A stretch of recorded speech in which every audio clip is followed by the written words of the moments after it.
Well, hey guys, in today's video, I'm going to be going through some of the worst skincare advice I have ever heard. If you're new here, welcome. My name is Andrea. I'm a board certified dermatologist and content creator. I would absolutely love it if you would subscribe to my channel and consider giving this video a thumbs up if you like this type of content. Bad advice number one, you need to exfoliate. Oh my goodness, all over the internet, there's just this gross overstatement about the need to exfoliate. Sure, some skin conditions and skin issues benefit from use of chemical exfoliants, alpha hydroxy acids, beta hydroxy acids. There are a lot of skin conditions that benefit from using these ingredients and incorporating them into a skincare routine. I have videos all about how to go about doing this and highlighting what skin conditions benefit, but it's not the case for everybody. And to just make a blanket statement that you need to be exfoliating, it achieves nothing other than selling more products.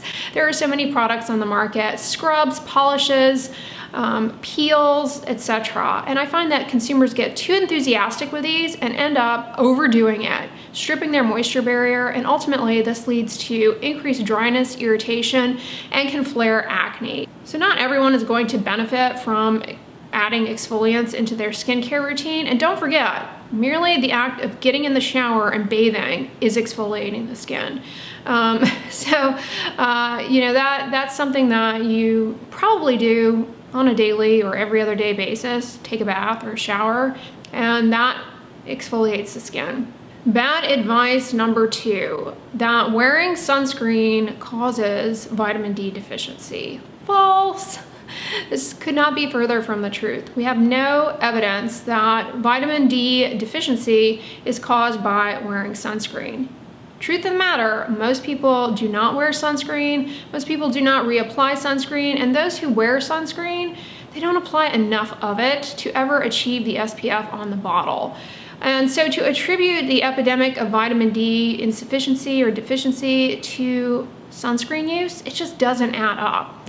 Furthermore, we actually have studies that show that sunscreen usage under maximal usage conditions, meaning like the investigators put the sunscreen on the people at the right density, 2 milligrams per centimeter square, that does not end up impacting vitamin D levels or leading to vitamin D insufficiency or deficiency.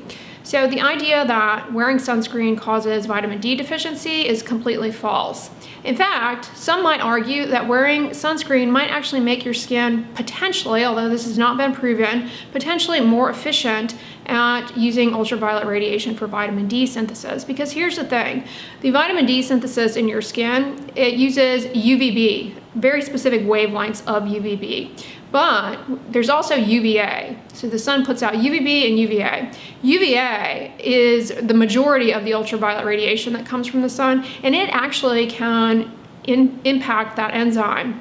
And so it's thought that sunscreens which block out UVA might actually kind of silence some of that background noise and allow the enzyme machinery in the skin to perform better for producing vitamin D. Number three, castor oil can be used to grow your hair thick and long and can be applied to your eyelashes to increase eyelash thickness and grow your eyelashes or your eyebrows. This is absolutely false. I have a video all about this, but I continue to get questions. What are my thoughts on castor oil for hair growth or eyelash growth? There's no evidence to show that castor oil impacts the hair cycle whatsoever. It makes no sense.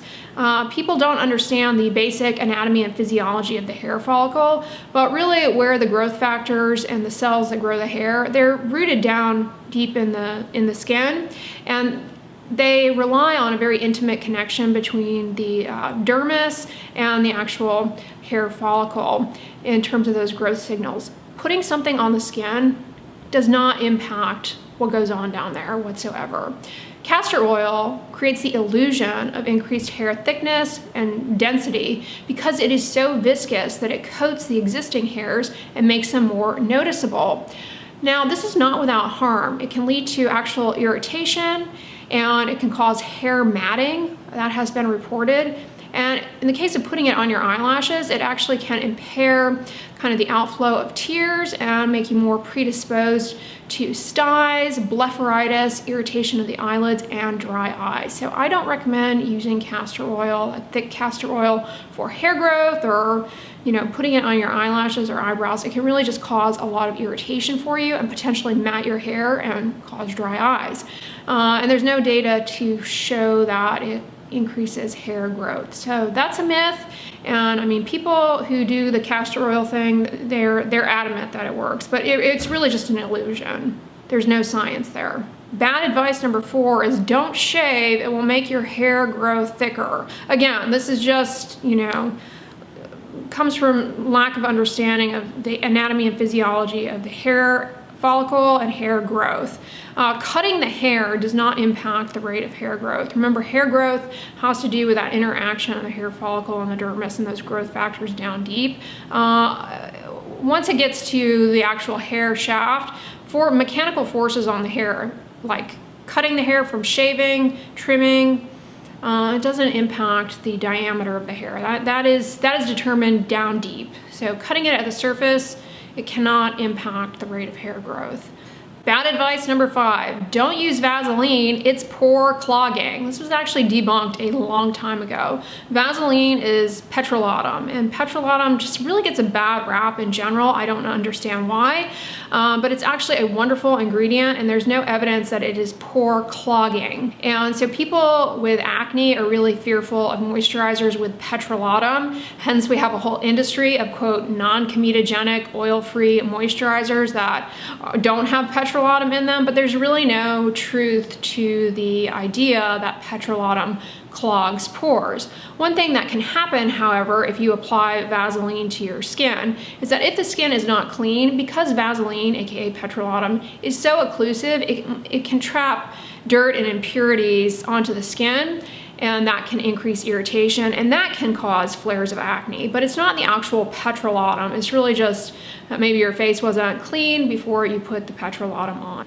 The other thing, though, that can happen with petrolatum is that because it is so occlusive, it can cause an irritant dermatitis, not the same thing as acne, or it can cause kind of like a heat rash, what's called miliaria.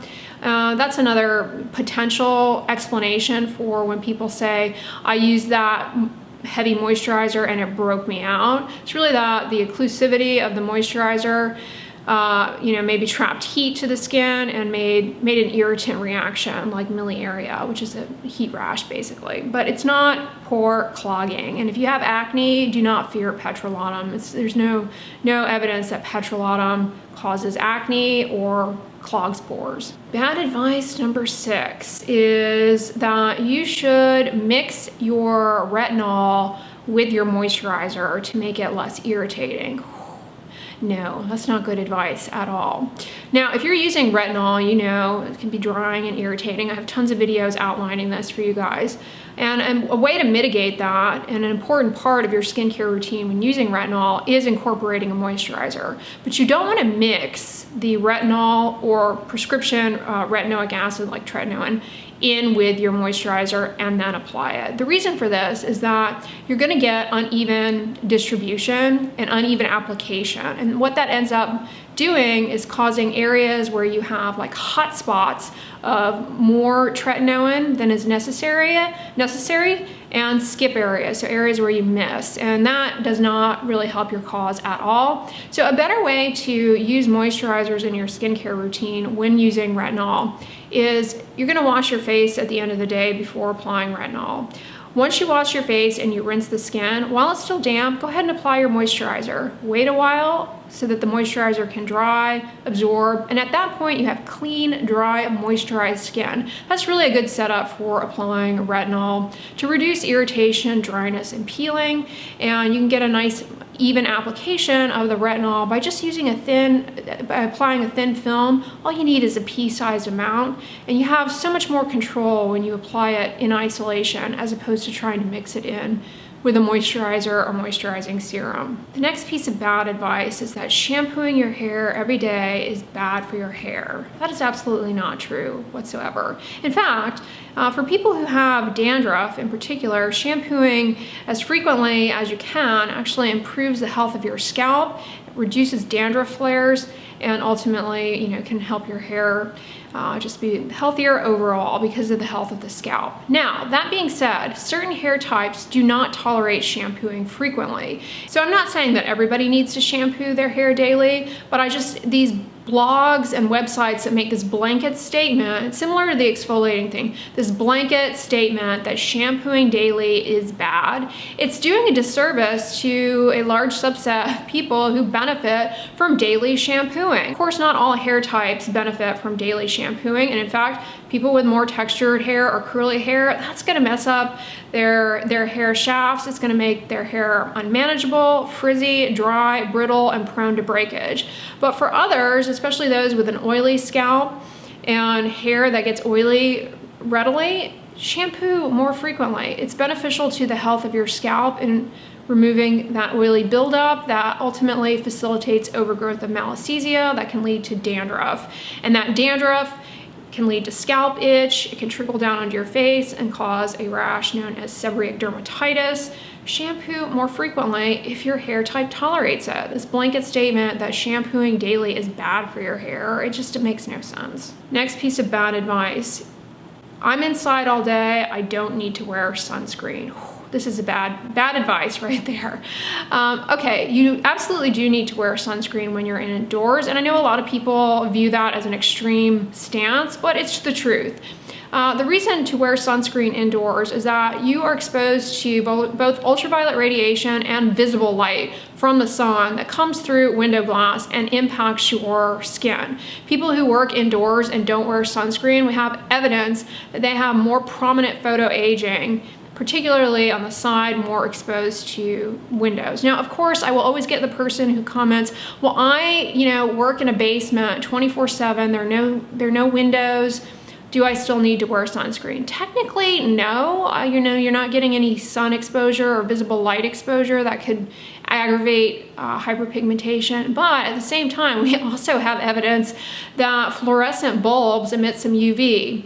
Now, of course, that's not enough to give you a sunburn or any acute sun damage, but cumulatively over your lifetime certainly can contribute to photoaging. And so it definitely is important at the end of the day to wear sunscreen every single day, all year round, even when you're indoors.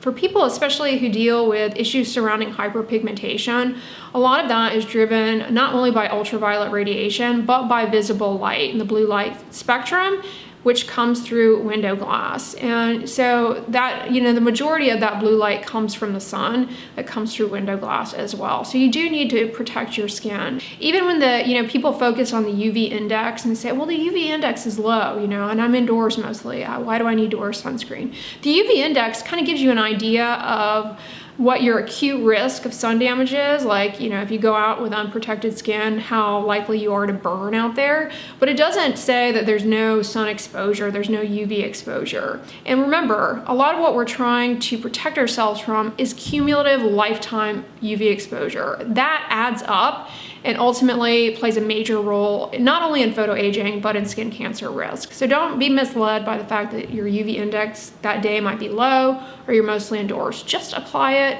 It is helpful and beneficial, and it's a habit that, if you do it on a daily basis, then you're less likely to forget on days where there is a lot more sun and you are outdoors more. Bad advice number 9, natural is better. Natural skincare products are better. If it is in nature, it must be safe. Anything man-made is just a toxic chemical that's going to disrupt your entire endocrine system and, give you a goiter. There's no truth to that. In fact, many natural substances are in fact very bad for your skin. They're sensitizing. They can make you have horrible rashes. They can cause what's called a phytodermatitis. The list goes on. So in fact, man-made chemicals are often much safer than natural chemicals. I think people hear the word chemical and they think, you know, it's got to be bad. But remember, water is a chemical, and we put that on our face. So this idea that natural is safer is just wrong. And, you know, for example, people, you know, they don't like the idea of man-made preservatives in their skincare products, but the alternative is product contamination with pathogenic bacteria. So let's go with the preservatives. I've talked about this in other videos before, but parabens are actually among the safest preservatives out there despite their negative rap. The final piece of bad advice that I see all over the internet is that you should never take skincare advice from someone who has bad skin. And I don't even know what bad skin means. That you have to have, in order to be giving out skincare advice, you must have good skin. And this is absolutely false and perpetuates the idea in particular that skincare products and choosing the correct products will fix all skin issues. And that cannot be further from the truth. People who have acne, this is not your fault. This is not something that a lack of knowledge caused. This is not something that if you only had the right skincare routine, you wouldn't have. A lot of it has to do with genetics. No amount of education will reverse your genetics.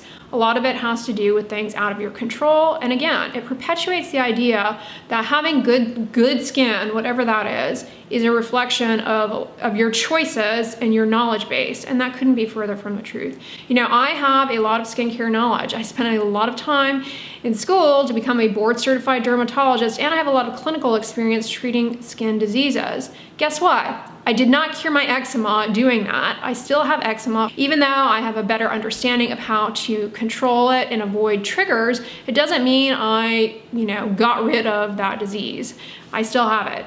And, you know, you can't cure melasma by knowing the right things or picking the right products. So I hate that.